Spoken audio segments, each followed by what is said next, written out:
Hi, Phyllis here from southernfrugal.com.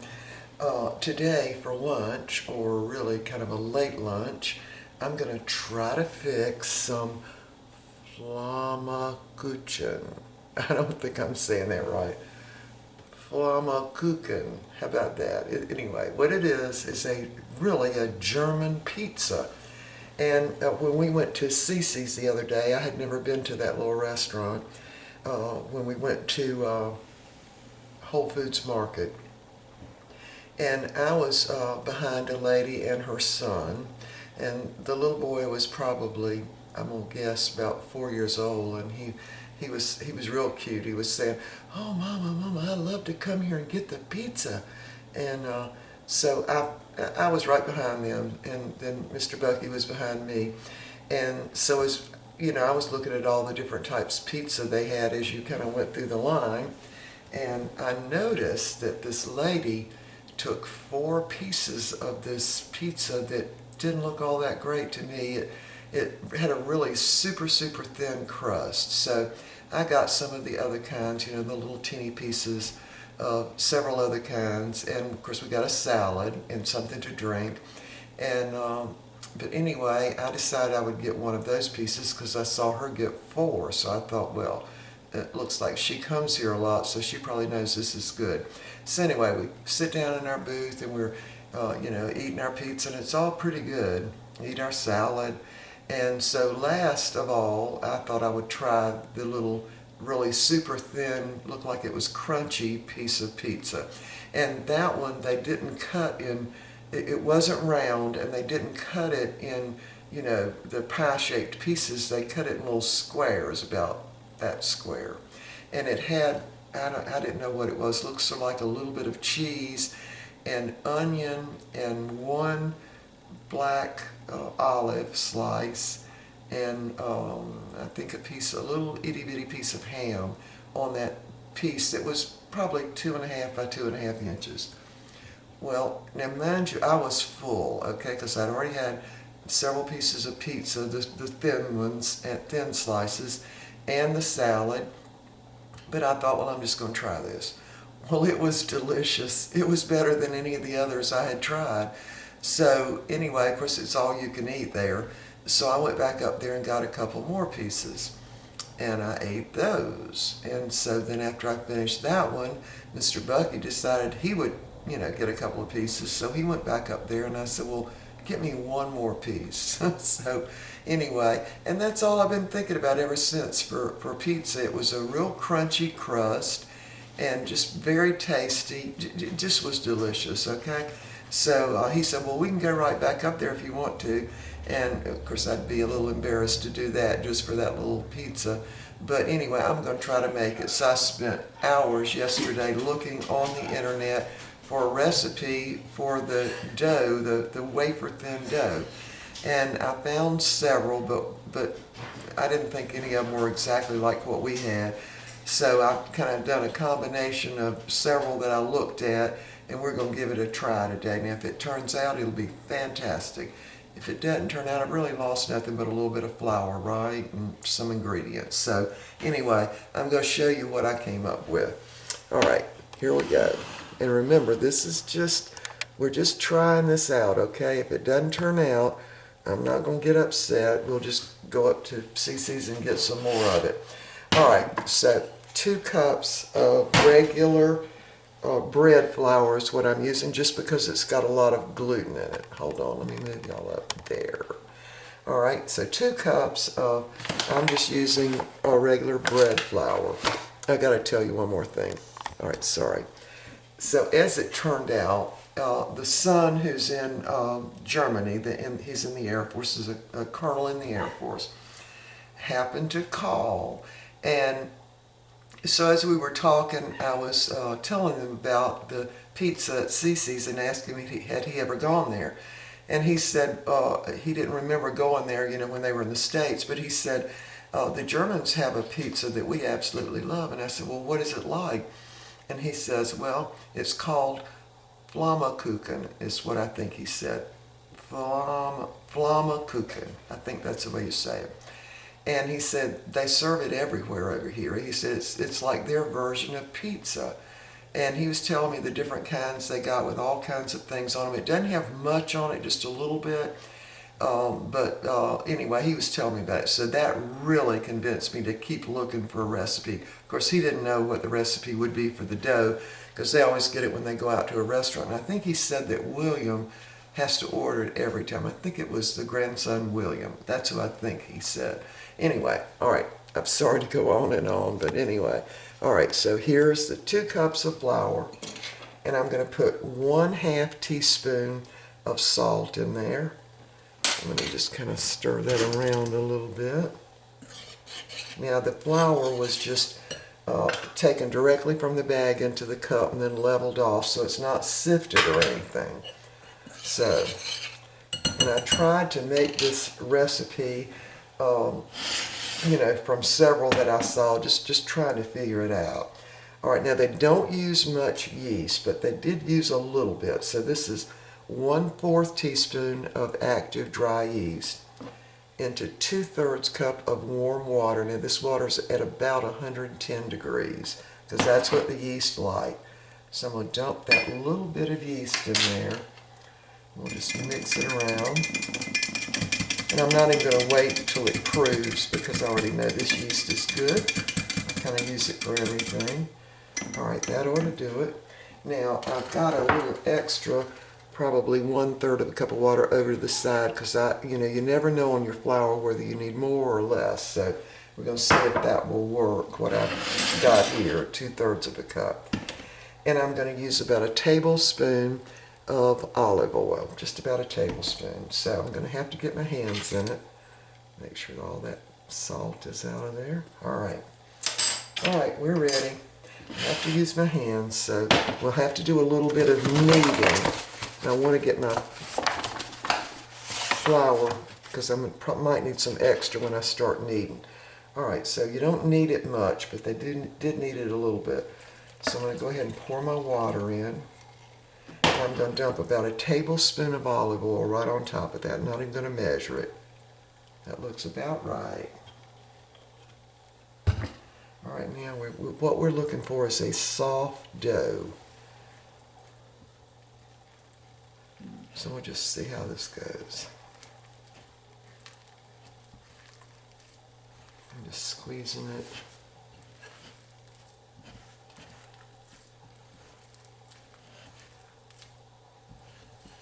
This reminds me of making tortillas, except of course with tortillas you don't put any yeast in them, but you do leave them sitting out for a little while and let that dough kind of mellow out.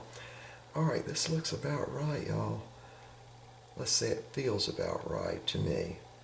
So I'm going to get it off my hands a little bit.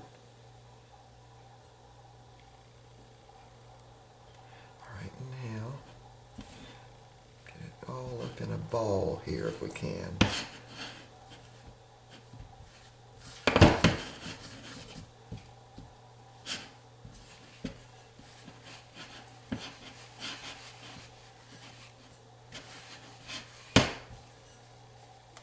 Yeah, it feels like a soft dough.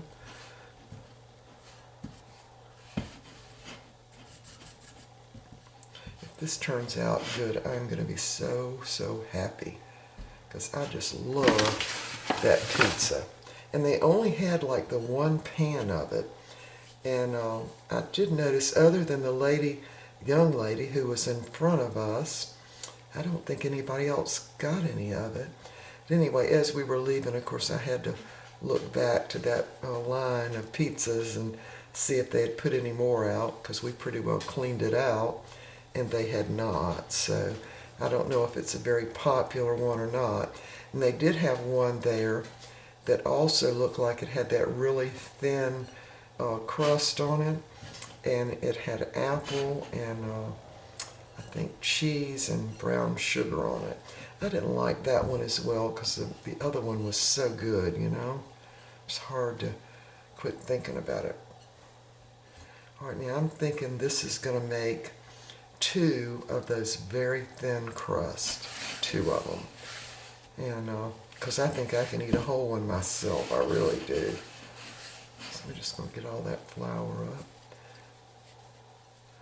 And so you want to be able to knead it around and have it, not stick to your hands. So I need just a little more flour in the bottom here. And I don't think you have to knead it very much. I mean, it's not like making bread, because what you're looking for is after we let it rise for a little bit, we're going to want to roll it out just like wafer thin. And we're going to cook it at a high temperature in the oven.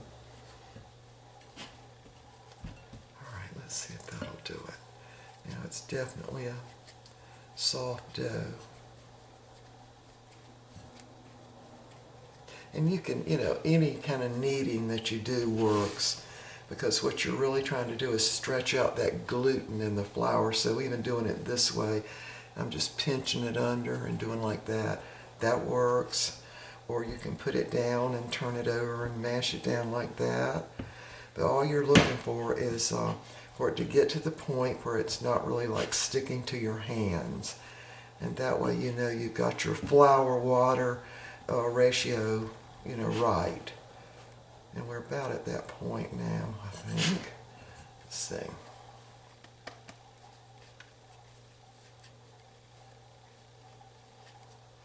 Yeah. And it'll sort of look like a little rubber ball. And by the way, the yeast love the warmth of your hands. They really do. Works better than a cold mixing blade would, because the mixing blades, of course, are going to be cold.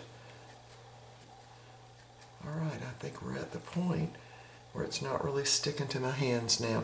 All right, I'm going to wash out my bowl, put a little bit of olive oil in there so it won't stick, and we're going to put it right over there on that heating pad, same way I let other breads rise, and we're going to just wait till it kind of doubles in bulk, and then we're going to be ready to roll it out, put the topping on, and bake it. And what I'm going to do is preheat my oven to about 450 degrees, and I'm going to bake it on the back side of a cookie sheet on parchment paper. I know that sounds weird, but that's what I'm getting from all that I looked at. And I watched one video. I'll have to tell you about that. I watched one video and I'm like, oh boy, because with the thumbnail I knew it was the right thing, right? So I was excited. I said, okay, I found somebody who's making it, the right way. And someone watched this video. I had my pencil ready to write down the recipe, and the guy was speaking in German. I couldn't understand a word he said, not one word.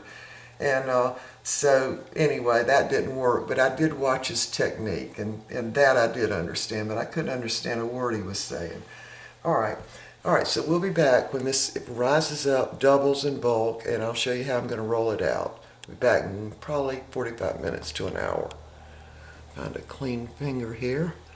There's one. All right, we are ready to roll out our crust. And so actually my dough's been rising for a couple of hours. I got kind of busy.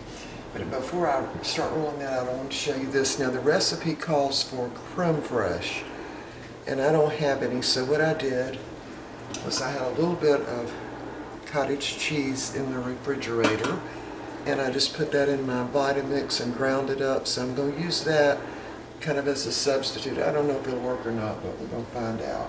And the other thing is I've chopped up a little bit of onion, a little bit of pepperoni, and some fresh onion, and I have opened a small little can of black olives. So now we're going to roll out the crust.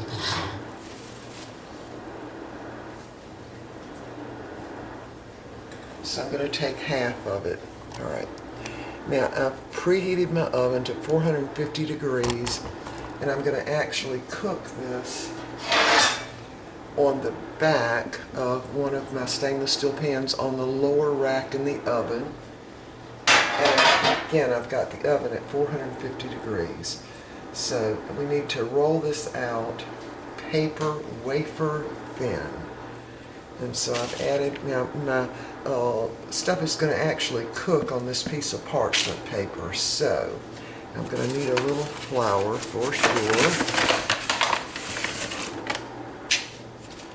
Just put that down right in the middle, and I want it to make it, you know, sort of an oblong. I want it to look like the German kind, you know? I'm going to have to use my big rolling pin on this. All right, thin as I can possibly get it.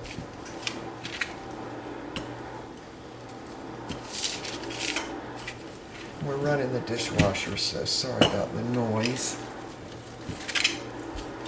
Now, when you have yeast dough, sometimes I smell specks, or what that was. When you start rolling it out, and you roll it out, and it kind of goes back into its previous shape. So we're going to try and see if we can't get it just super thin. And so I cut the piece of paper out the exact size of the bottom of the pan so I'd know how far I could roll it. And again, that little pizza that we got at Cece's the other day was definitely an oblong shape. It wasn't in a round shape, even though I think you could make these in an oblong shape. So I want to get it just super, super thin.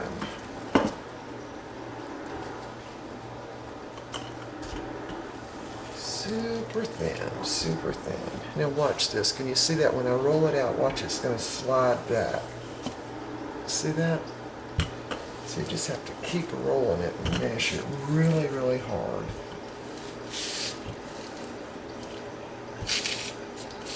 And I really want this to turn out well.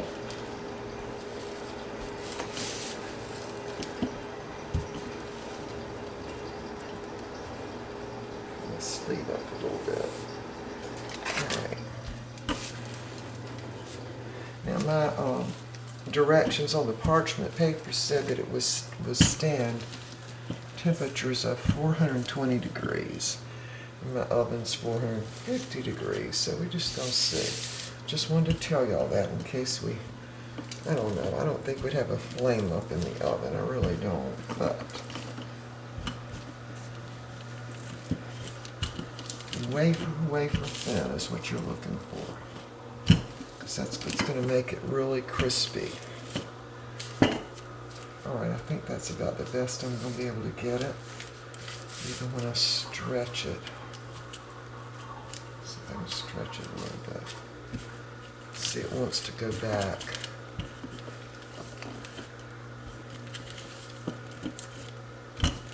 If this turns out good, then we'll probably be having this often. Alright, I'm going to wash my hands off. We'll be right back. Okay, I got my hands all clean, and now we're ready to put the topping on. Now the first thing to do is to put some of the creme fraiche. In my case, it's actually cottage cheese.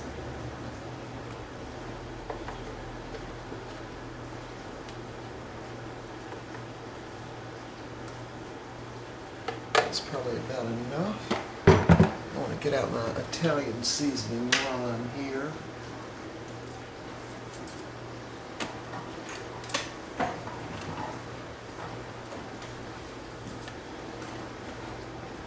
Alright, I'm going to use a little bit of basil and a little bit of oregano, and I'm actually even going to use a little bit of garlic and a teeny bit of salt. Alright, so what you do is just spread this out right over the top of the crust. And it really needs to be a very thin layer. So you don't really need but a couple of tablespoons. Now, if you're German or not German and you've made this before, well, please leave me a comment down below. Y'all can tell me how I did, because I want this to turn out really super good. I want to know how to make them, and I want them really good every time I make them. Alright, now that looks about the thickness of the creme fraiche that I saw on the video I watched with the man who didn't speak English. He was speaking German.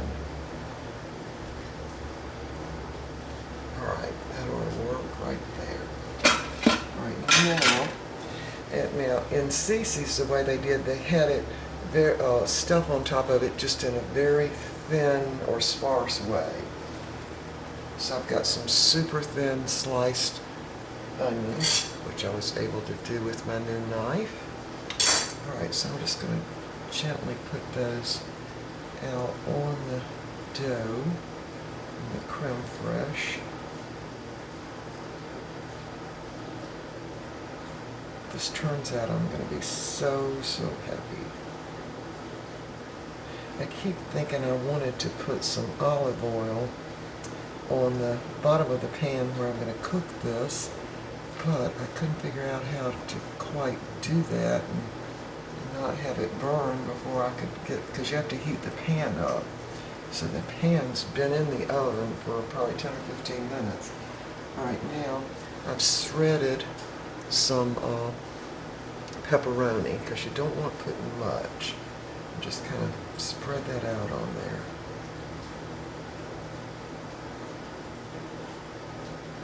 And at 450 degrees on the bottom rack, of course, these onions will also do a good job of cooking. So what I noticed is they had at least a little tidbit of something on every piece, that because you're going to slice it square like that and down. They said this was real good served with wine and beer, neither of which do I drink, so I guess we can say, oh, it'll be good with iced tea too, right?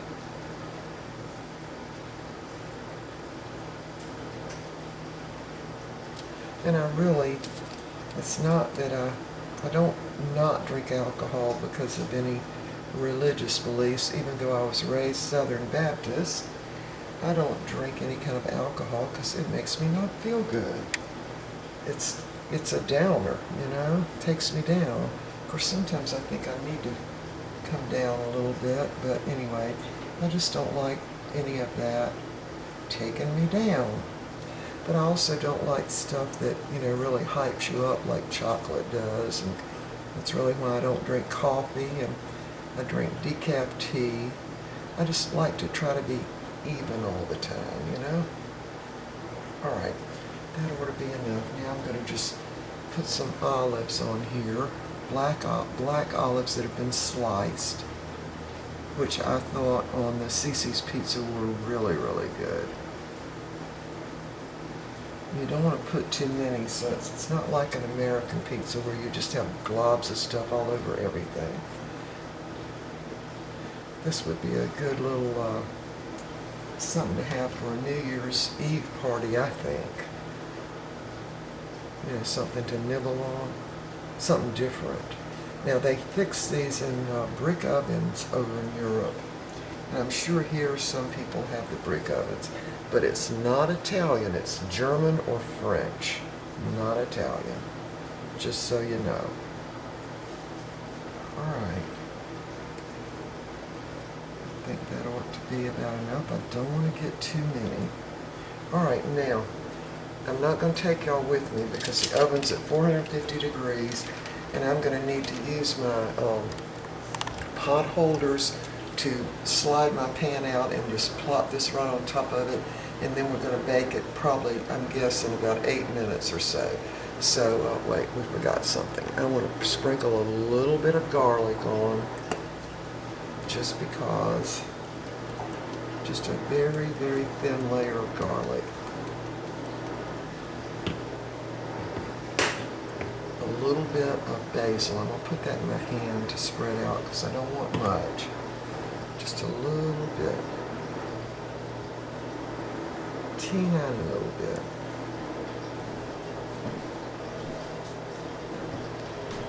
And then just a teeny little bit. That's how much teeny is, okay? Teeny, just a teeny bit. Not even that much. All right.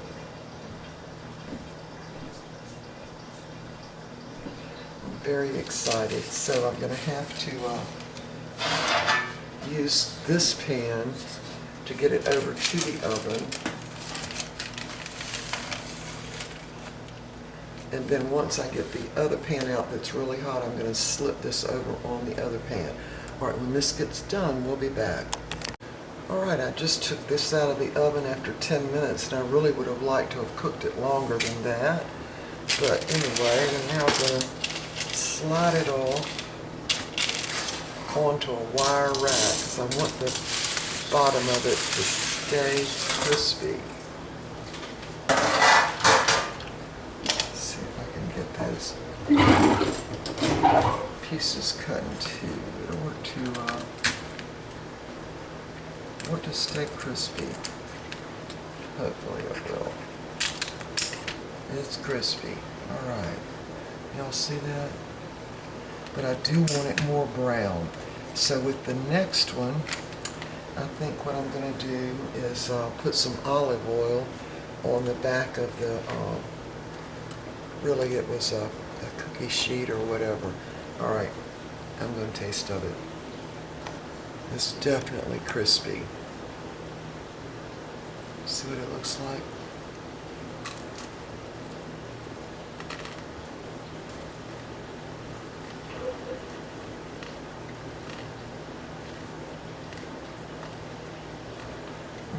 Definitely crispy. I should have put salt on it, I forgot. But it's definitely crispy on the bottom. I'll put a little salt on that. Also with the next one, I think I'm going to put a little mozzarella cheese or Parmesan, something different. It's definitely crispy. I'm going to eat this whole piece. Very good for my first time out. Alright, I'm going to make the other one and we'll be back and I'll show you how I'm going to make that one. Alright, I'm going to cook that one a little different too. Got to get me some tea. Hold on. Okay, we are back for the second try. Now I've already rolled out my second crust and I've put some olive oil. Let me show you. I've put some olive oil on the back side of my pan. And by the way, these are those jelly roll pans. And at 450 degrees, they did kind of warp up a little bit on one side, but they went right back down, just so y'all know, okay? All right, so I've got my crust rolled out, and I used my same parchment paper so I'd know the right size. So I'm just going to flip it over onto the pan. And this time, of course, the pan's not going to be hot like it was on the other one, and I'm hoping that will still work out okay. Now this is that parchment paper. It's got a silicone lining or something. So that, I don't need that anymore. Alright, so there's what it looks like, kind of hanging over on the side. I'm just going to push that up a little bit. Alright, now I'm going to brush some olive oil on this side too, just a little bit. Maybe like, I don't know, a little half teaspoon probably. And I want that crust to be good and crispy. And the other one was crispy, but it wasn't as brown as I was hoping it would be. So hopefully this one will get more brown. So at 500 degrees it ought to. And by the way, I'm cooking it on the bottom rack in my oven. Now this time I'm going to do it a little bit different because I'm still trying to figure out how Cece's did theirs. I'm trying to, got to open this bottle. I can't get it open with my hands, are greasy. I'll be back in just a second. Alright, I finally got my jar open. I'm just going to use probably a tablespoon or so of this spaghetti sauce. It's just traditional spaghetti sauce. And I want just the absolute thinnest layer. So this will truly be like thin crust pizza, only hopefully even thinner than that. So just spread it out. Because I want it to, actually looks like I'm using about probably 3 tablespoons or a little less. Just want enough on there to flavor it, and I want it to, you know, dry out too. By the way, the crust is delicious. It really is. All right, just barely a little bit on there. See how thinly that's spread on there? I'm going to put a little just regular Parmesan cheese on there.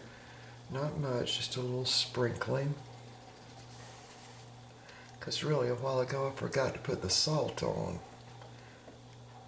Anyway, Mr. Bucky had him 4 pieces, so I think he liked it. All right.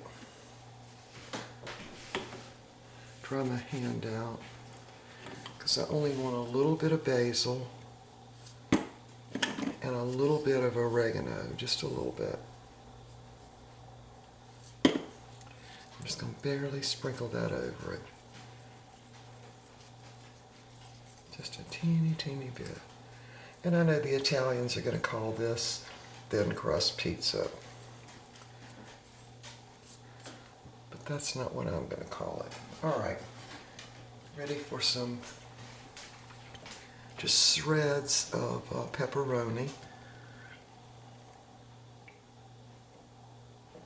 And I think the Germans, or maybe the French, pronounce it Flammkuchen. And my son said Flammkuchen. So, I don't know. All right, a little bit of the tomato. Just a few little pieces. Fresh tomatoes, what that is. A little bit of purple onion, just spaced out on the crust. Because you want the whole thing to really dry out, and you want that bottom crust crispy. I mean, so you can just pick it up and eat it almost like a cookie. And I do think that cooking it or baking it at 500 degrees is what will do it. All right, so now just a few black olives here and there.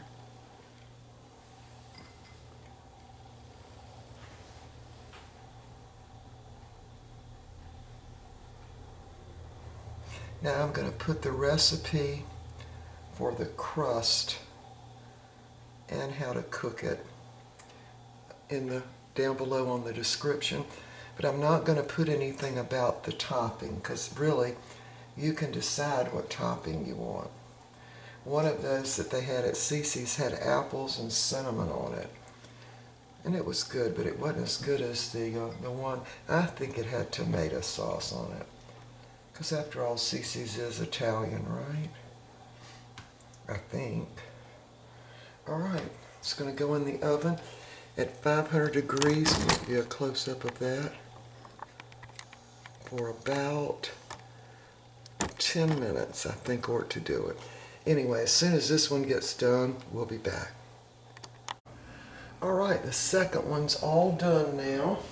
I'm going to dump that off the sheet. Very hot. Now, one of the recipes on the internet said that you had to watch it because it could quickly go from browned perfectly to charred. And mine's not charred, but let's see if I can see. It's almost like browning or tortilla. That's what it reminds me of. Anyway, this time I'm going to cut it with the scissors.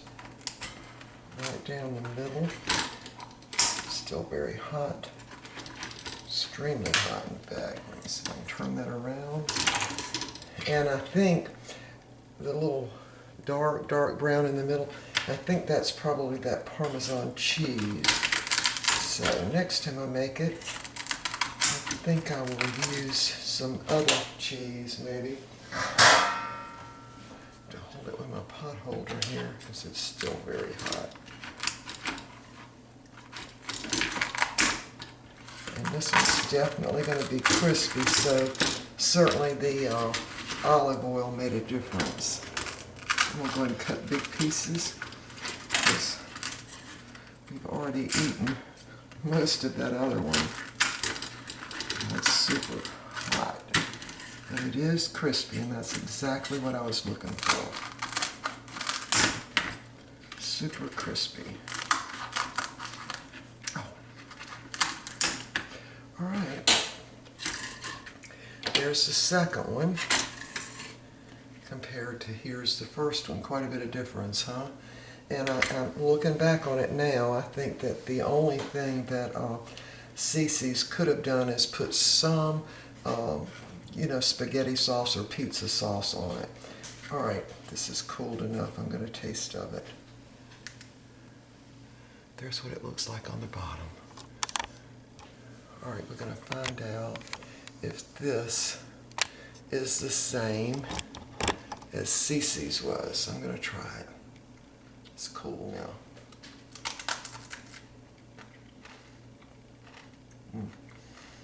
Very good. I still forgot to put salt on it, y'all.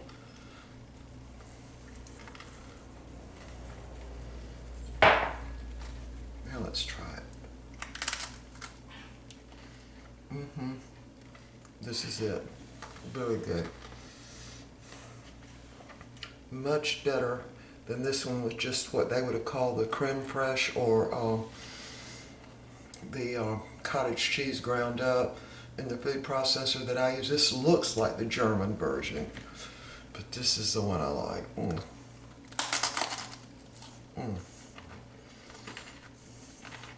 Very, very good. All right, I'm going to finish eating this. We'll be back. Well, no, we won't be back. I'm going to post. Sorry for eating with my mouth open. I love it. All right, see y'all next time.